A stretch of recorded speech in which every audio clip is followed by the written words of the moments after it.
Abror sadar nggak kalau pada saat itu Abror dalam keadaan bereaksi gitu, artinya posisi kerasukan, Awalnya pusing, terus muntah, terus pingsan lah.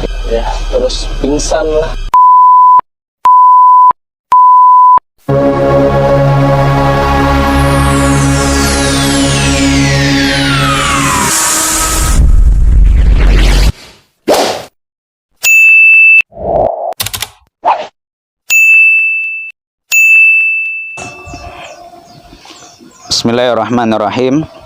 Assalamualaikum warahmatullahi wabarakatuh. Waalaikumsalam warahmatullahi wabarakatuh. Alhamdulillah, wassalatu wassalamu ala rasulillah wa ala alihi wa sahbihi wa mawala.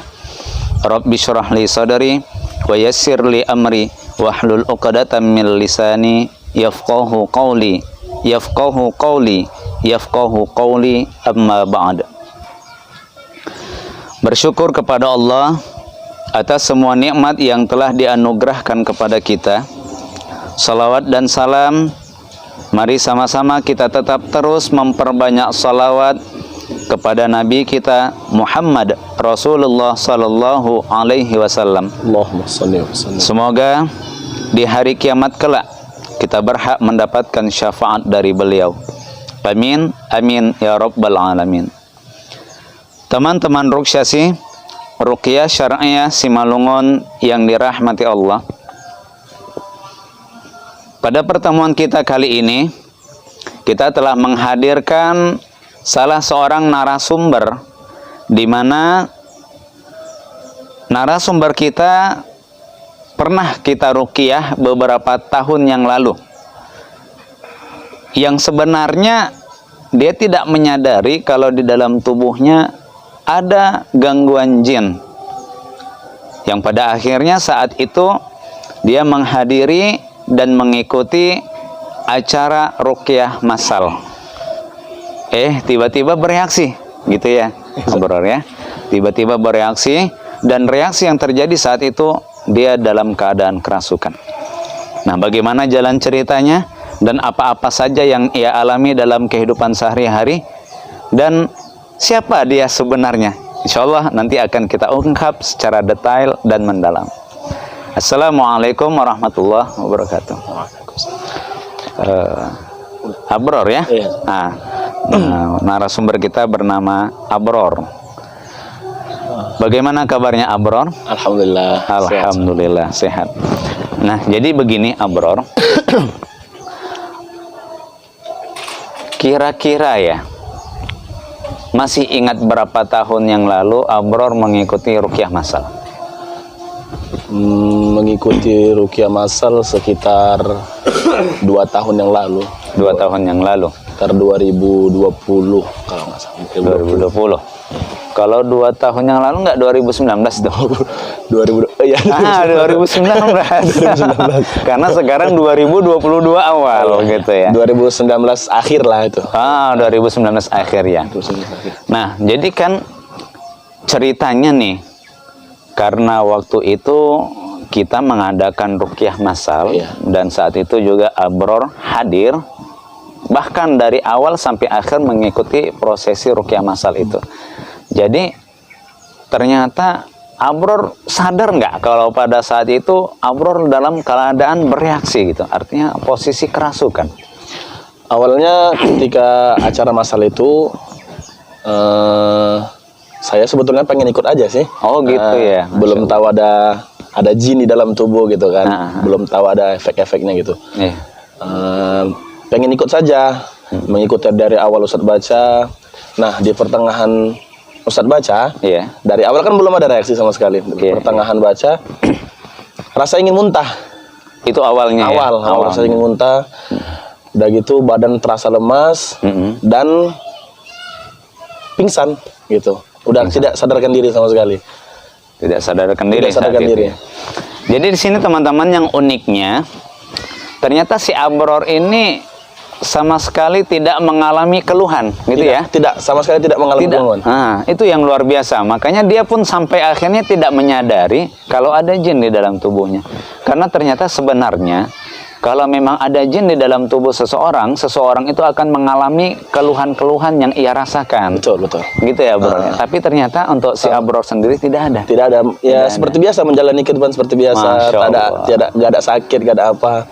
Nggak ada sakit. Tapi ketika Ustadz baca itu di pertengahan, udah terasa muntah, badan pun lemas, langsung pingsan. Langsung pingsan saat itu ya. Dan ketika kita tangani nih secara khusus untuk si Abror waktu ruqyah masal. Serta terakhir itu ditangani serta terakhir ya. Karena saking dahsyatnya terakhir kita. Dan lama pula. Hampir jam 11 malam itu. Kita mulai ba'da Isya. Iya. Kita mulai ba'da Isya gitu ya sampai jam 11 malam itu ya. Nah, jadi begini.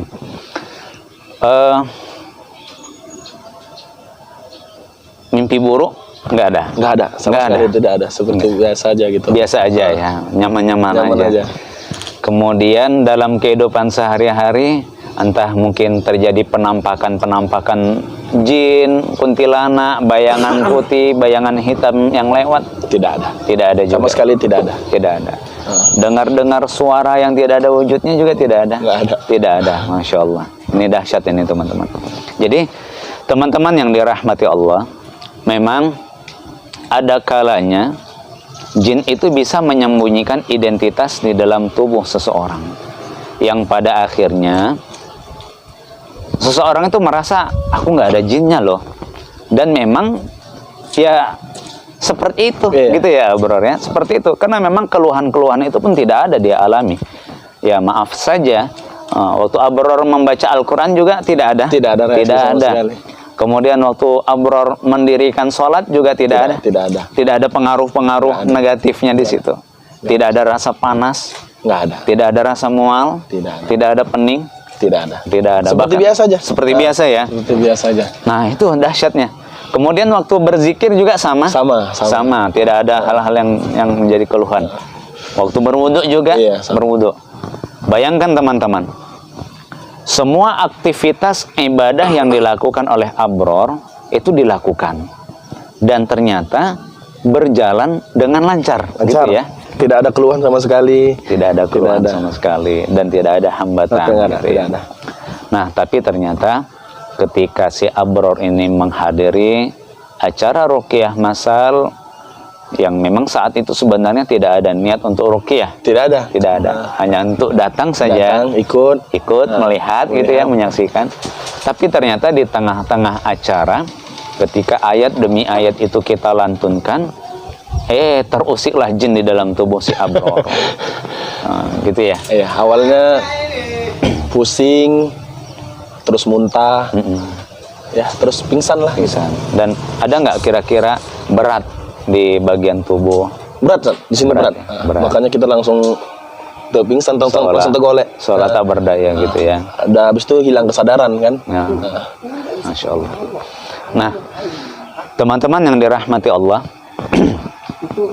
begitulah jin, begitulah syaitan, yang memang syaitan itu diutus sebagai ujian kita Abrornya, sebagai ujian yang diizinkan oleh Allah Subhanahu wa Ta'ala untuk menggoda manusia, untuk mengganggu manusia. Hanya saja memang ada manusia-manusia yang tidak menyadari bahwa di dalam tubuhnya ada syaitan dari kalangan bangsa jin. Ada manusia-manusia yang tidak menyangka bahwa di dalam tubuhnya ada jin loh. Nah, gitu.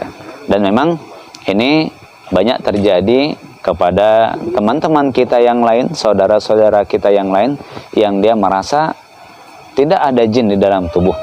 Tapi ketika dia hanya datang, dia hanya melihat kalau ada saudaranya yang diruqyah, dia baru bisa bereaksi. Betul. Jadi, insya Allah di sini kita bisa menambah ilmu pengetahuan bahwa ternyata jin itu bisa menyembunyikan identitas di dalam tubuh. Dan alhamdulillah sekarang sudah seperti biasa. Karena kita kan sudah 2 kali ruqyah sudah. Masya Allah, 2 kali ruqyah. Bersih insya Allah. dan pada saat ruqyah yang kedua, itu kita khususkan ya. Ruqyah yang kedua teman-teman itu kita khususkan karena dalam keadaan ruqyah masal itu kan kita nggak bisa fokus dan tidak bisa dikhususkan karena banyak pasien yang bereaksi pada saat itu. Jadi ketika kita khususkan saat itu kita di Medan ya. Di Medan. Langsung tangan itu seperti menggenggam kuat gitu ya. Dan ya keadaan pun dari awal Ustadz baca udah tidak sadar juga ya, Masya Allah. Dan saat itu pada ruqyah yang kedua apa reaksinya kalau Abror ingat? Apakah muntah, sendawa? Muntah iya. Sendawa juga itu. Juga ya. Nah itulah tadi teman-teman sedikit bincang-bincang kita seputar dunia jin yang mengganggu tubuh manusia. Yang saat ini kita sedang berbicara kepada Abror tentang jin di dalam tubuhnya. Barulah dia menyadari setelah mengikuti ruqyah masal, wah ada jin ya rupanya di badanku. Jadi Abror kira-kira ada pesan yang perlu disampaikan untuk teman-teman. Pesannya apa ya? Saya kira tidak ada. Nggak ada. Jadi kebetulan azan juga sedang berlangsung dan akan dimulai, kita tutup. Mudah-mudahan Allah memberikan ilmu pengetahuan kepada kita. Amin. Diberkahi atas segala amal yang selama ini kita kerjakan. Amin. Amin ya rabbal alamin. Billahi taufiq wal hidayah. Wassalamualaikum warahmatullahi wabarakatuh.